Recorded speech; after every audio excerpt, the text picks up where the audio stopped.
Hai, saya Joe. Balik lagi di Dinding Joe. Kota Santo Andreas adalah sebuah kota di Brasil yang terletak di wilayah São Paulo.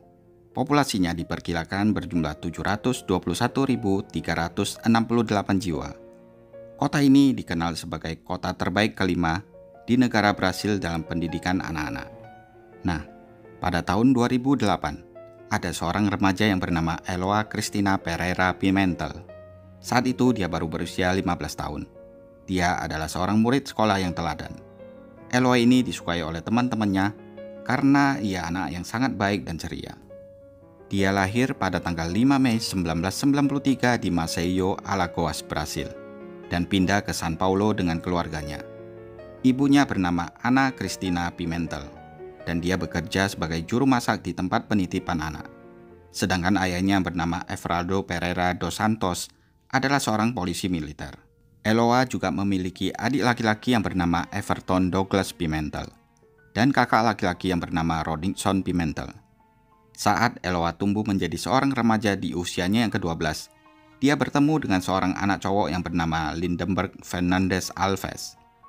Lindenberg ini kemudian menjadi cinta pertamanya Eloa. Dia lahir di kota Paraíba, dan saat itu dia sudah berusia 19 tahun, di mana usianya 7 tahun lebih tua dari Eloa. Lindenberg dan keluarganya pindah ke São Paulo saat dia berusia 2 tahun. Saat dia dewasa, Lindenberg bekerja sebagai asisten produksi, dan di hari Sabtu dan Minggu, ia bekerja sebagai pengantar pizza. Karena perbedaan umur yang cukup jauh antara Eloa dan Lindenberg, ayahnya Eloa pun mengajak Lindenberg untuk mengobrol empat mata. Dia menasihati dan memberitahu Lindenberg apa saja yang harus Lindenberg lakukan selama berpacaran dengan putrinya. Tanpa banyak basa-basi, Lindenberg menyetujui persyaratan yang diberikan oleh ayahnya Eloa itu. Dan sejak saat itu, Lindenberg dan Eloa pun berpacaran dan menjalin hubungan dengan baik. Namun sayangnya, setelah 2 tahun 7 bulan, Eloa meminta putus dari Lindenberg. Saat itu, usia Eloa sudah 15 tahun. Dia merasa capek menghadapi Lindenberg yang mudah cemburu dan sangat posesif terhadap dirinya. Asal kalian tahu, Lindenberg ini tipe cowok agresif yang mudah marah apabila dia cemburu. Dan Eloa merasa muak dengan kecemburuan cowoknya. Eloa berpikir, baru jadi pacar saja sudah marah-marah seperti ini. Apalagi nanti kalau sudah jadi suaminya. Dari sini, Eloa memutuskan tidak mau lagi bertemu dengan Lindenberg. Tapi, cowok ini sangatlah agresif. Pada suatu malam, dia membuntuti Eloa dan menyerangnya di depan sebuah halte bus. Hal ini membuat Eloa ketakutan dan makin yakin dengan keputusannya untuk menjauhi Lindenberg. Namun rupanya, tidak semudah itu buat Eloa untuk bisa lepas dari mantan pacarnya. Pada hari Senin tanggal 13 Oktober 2008, sekitar pukul 1 siang, Eloa dan teman-temannya sedang mengerjakan sebuah proyek sekolah. Salah satu temannya yang bernama Nayara Rodrigues da Silva sedang sibuk dan fokus dengan pekerjaan sekolah tersebut. Sedangkan kedua temannya yang lain, yaitu Iago Vilela de Oliveira dan Victor Lopes de Campos, sedang membantu Eloa.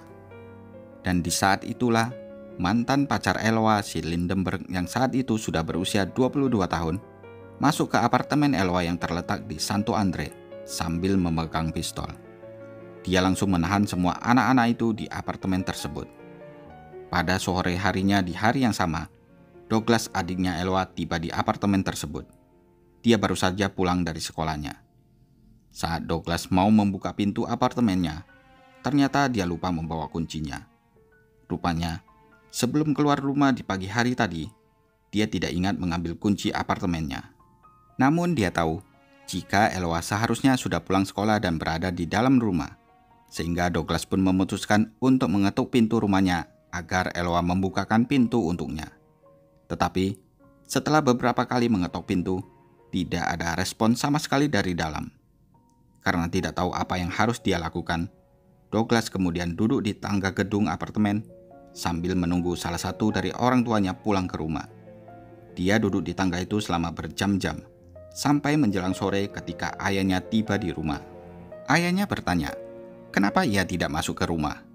Douglas lalu menjelaskan bahwa dirinya lupa membawa kunci. Dia juga mengatakan bahwa Eloa juga belum pulang dari sekolah dan tidak ada yang membukakan pintu untuknya. Ayahnya lalu segera membuka pintu rumahnya.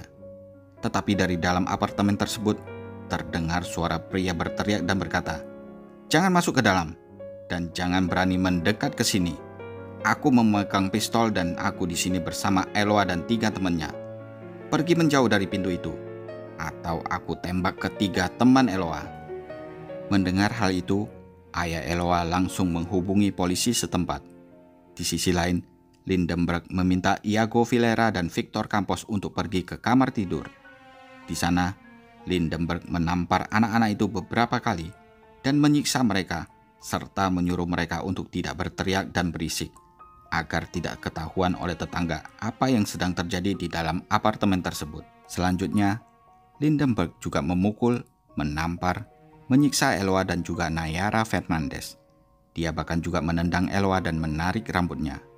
Dia mengatakan kepada mereka, tujuannya masuk ke apartemen itu untuk membunuh Eloa. Lalu, ia akan melakukan bunuh diri setelah itu. Pada malam harinya, ada seseorang yang lewat di depan pintu apartemennya Eloa. Dan Lindenberg pikir, itu adalah seseorang yang akan masuk ke dalam apartemen Eloa untuk menyelamatkan Eloa dan teman-temannya. Karena panik, Lindenberg pun melepaskan tembakan ke arah pintu tersebut. Karena hal ini, demi keselamatan tetangga sekitar apartemen, polisi memerintahkan agar mereka tidak keluar atau masuk apartemen mereka terlebih dahulu.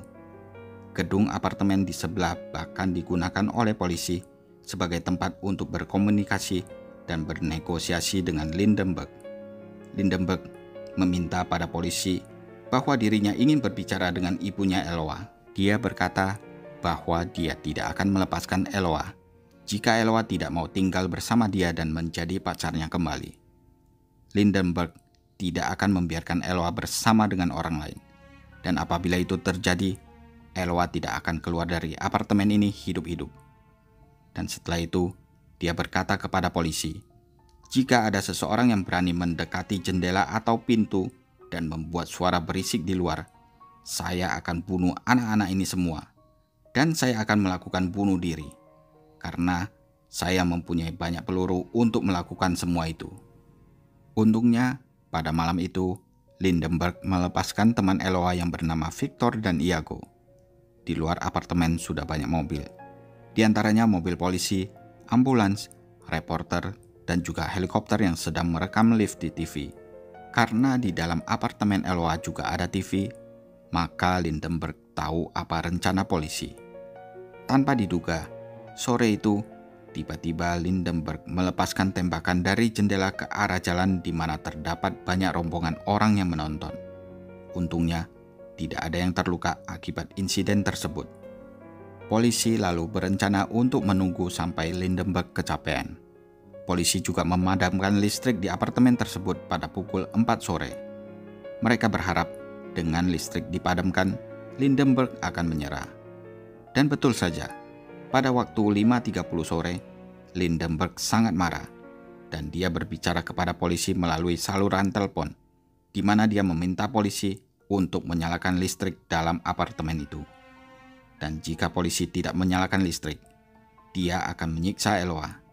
Dia akan menendang, menarik rambut Eloa sampai Eloa menangis kesakitan. Dan dari sambungan telepon itu, polisi bisa mendengar jeritan Eloa yang kesakitan karena disiksa oleh Lindenberg. Akhirnya, polisi menyalakan kembali listrik di apartemen Eloa pada pukul 10 malam. Setelah Lindenberg berjanji akan melepaskan Nayara sebagai perjanjiannya. Lalu sekitar jam 11 malam, Nayara akhirnya dilepaskan setelah Lindenberg berbicara dengan ayah Nayara melalui saluran telepon. Lindenberg berkata kepada ayah Nayara bahwa dia memberi kesempatan kedua untuk ayahnya Nayara melihat putrinya hidup. Karena sebelumnya, Nayara bercerita kepada Lindenberg jika dia sudah lebih dari setahun tidak pernah melihat ayahnya. Kemungkinan besar, Lindenberg melepaskan Nayara karena dia juga tidak memiliki ayah semasa hidupnya. Setelah dibebaskan, Nayara bercerita kepada polisi apa yang terjadi di dalam apartemen itu.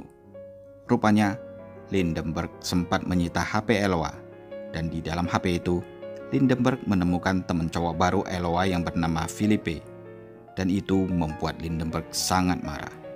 Itulah sebabnya Lindenberg membuka jendela pada sore itu lalu melepaskan tembakan keluar jendela.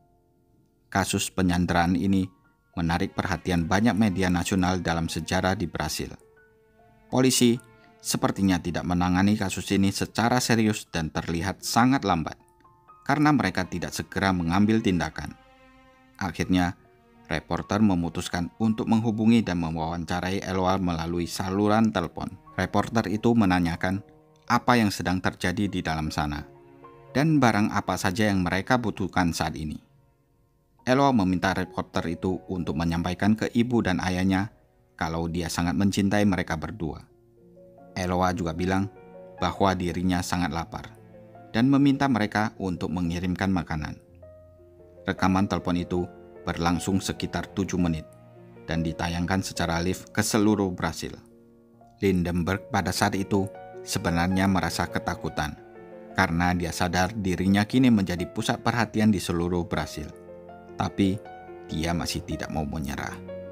Dan karena Lindenberg tidak menginginkan siapapun mendekati pintu, maka mereka menerima makanan melalui tali spray yang dilempar ke sana melalui jendela. Lalu petugas polisi mengikat makanan dan Lindenberg menarik tali tersebut ke dalam apartemen Eloa.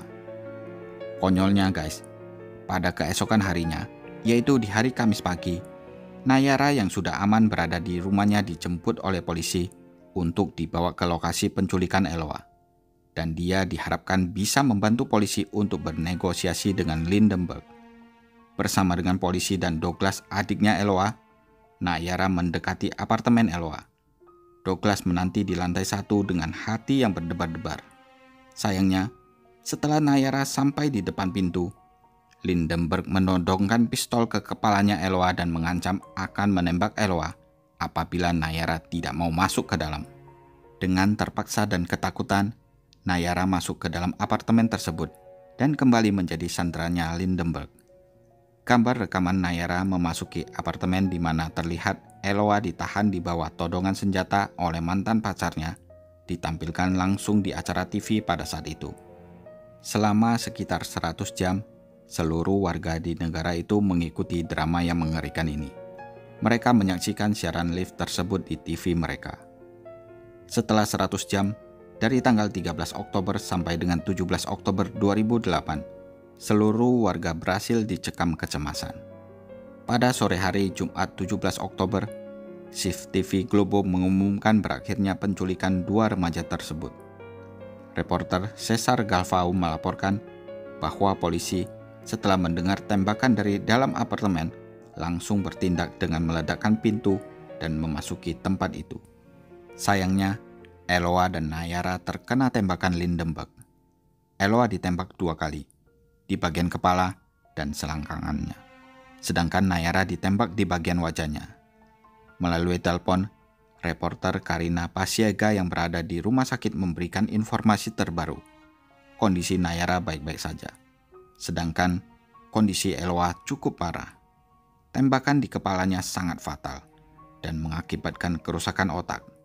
Dan dia meninggal pada tanggal 18 Oktober pukul setengah 12 malam. Insiden ini ramai diperbincangkan di televisi nasional karena kesalahan yang dilakukan polisi. Terutama karena mereka membiarkan Nayara kembali ke apartemen tersebut. Selain itu, ada kesalahan lain seperti membiarkan penculikan itu berlangsung selama berhari-hari. Kenapa tidak ada yang menembak Lindenberg dengan penembak jitu? Karena dari kejauhan, Lindenberg masih bisa dijangkau lewat jendela apartemen. Selain itu, banyak juga yang mendebatkan apakah anak-anak itu ditembak setelah polisi menyerbu masuk atau sebelum polisi menyerbu masuk. Menurut laporan polisi, anak-anak itu ditembak sebelum polisi menyerbu masuk. Tapi berdasarkan hasil rekaman, terdengar suara tembakan setelah polisi menyerbu masuk. Hal ini masih diselidiki pada saat itu. Jenazah Eloa dimakamkan di pemakaman Semiterio Santo Andre di Villa Humaita di kota Santo Andre. Dan upacara tersebut dihadiri oleh 10.000 orang. Jantung, paru-paru, hati, pankreas, ginjal, dan korneanya disumbangkan untuk kepentingan 7 orang. Emerson Gentil, umur 25 tahun, telah menerima pankreas dan ginjal Eloa. Maria Augusta dos Anjos, yang berusia 39 tahun, telah menerima hati Eloa. Pengadilan untuk Lindenberg berlangsung selama 4 hari, dari tanggal 13 Februari hingga 16 Februari 2012. Dia dinyatakan bersalah atas 12 kejahatan yang dia lakukan dan divonis 98 tahun 10 bulan penjara. Namun, hukum di Brasil berbeda dengan negara lain. Walau sesadis apapun kejahatan yang dilakukan oleh pelaku hanya bisa dihukum maksimal selama 30 tahun. Pada tanggal 6 Juni 2013, Pengadilan Sao Paulo mengurangi hukuman Lindenberg menjadi 29 tahun dan 3 bulan penjara. Nah, gimana menurut kalian? Tulis di kolom komentar ya.